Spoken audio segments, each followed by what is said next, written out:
Hey everybody, welcome back to the van. Well, it's a hot day here in southern Alberta. It's actually, I think it's 27 degrees Celsius right now.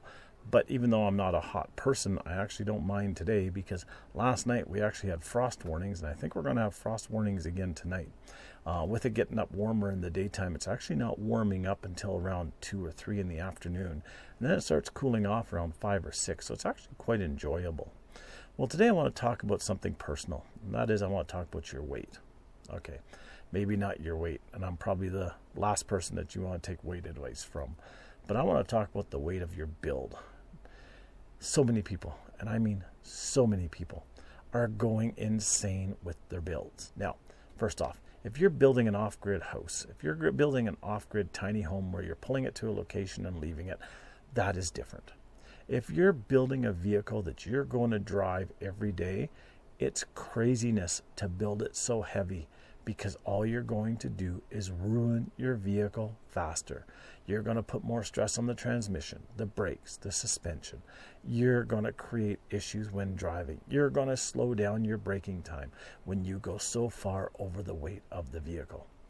I see so many people that are using ceramic backsplashes behind their sinks and ceramic in their shower, and they're using marble or quartz countertops, and they're using all this thick plywood to build everything. People, think how much weight it adds. Now, if you want to know how to figure things out, here's a good way to do it. Take your new van, or take whatever van you have. If it's empty, take it to a scale and weigh it. Figure out how much that van weighs. Then find out what the carrying capacity of that van is. So I'm just going to throw out some numbers. Say that your van weighs 6,000 pounds and your van can comfortably carry 3,000 pounds. So that's 9,000 pounds that your van and your build can weigh. Then start figuring out your weights. Figure out that each passenger, how much they're going to weigh roughly. I always use the 200 pounds per person. Why? Because it helps for some of the stuff that people carry and so on and so forth. Figure out how much water you're going to carry. Well, I'm carrying 60 gallons. Okay? Each gallon of water is going to weigh 8 pounds. So 60 gallons of water times by 8 pounds. What about the wastewater though? That still weighs 8 pounds a gallon. So figure out that. What about black water and gray water? Maybe you have 2 tanks. Figure out that. Figure out what your food's going to weigh. Figure out that you're carrying kayaks or bikes or whatever. Figure all that stuff out ahead of time before you even start your build. If you're carrying 2,000 pounds worth of stuff and you've only got 3,000 pounds to build with, guess what?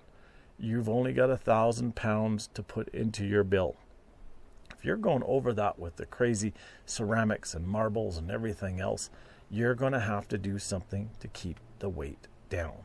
If you don't keep the weight down, you're going to have issues. You're going to have issues with handling. You're going to have issues with breakages. You're going to have issues with stopping. You're going to have a lot of issues. Now, if you're building a bus and you're going to park it for 6 to 8 months, and then you're going to move it for one time, and then you're going to park it for another 6 to 8 months, that's different. But if you're building a vehicle that you're driving every single day, you need to keep that weight down because it's going to affect you. And it's also going to affect your gas mileage. And if it affects your gas mileage, it's going to affect your wallet. So think of all these things beforehand. Figure out the numbers and work with it. You'll be really, really grateful that you did. Now for me, what did I do? Okay, I used 1/8-inch plywood on the ceiling. I then used carpet to cover it. I used 1/4-inch strips to finish it off. I used the plastic panels that came with the Transit. I covered some of them with carpeting. For my builds, I used 1/4-inch plywood. I used 1/8-inch plywood. I used a countertop of pine, not something that's really heavy. I put a minimum build into it so that I had extra that I could carry. And I've appreciated it. This van handles like a car because it's not ridiculously heavy. It handles really, really well. In fact, when I went to weigh it, people are shocked when they hear how much my build weighs because they said, well, half of my build weighs more than your entire build. That's because I went on the light side. So think about these things before you do it. I see so many amazing builds. And don't get me wrong, they look great. They look amazing. They look fabulous. but they're built with insane materials. You don't need ceramic. You could use a different finish. You don't need marble. You could use a different type of a top. You don't need to use 3/4 inch plywood everywhere.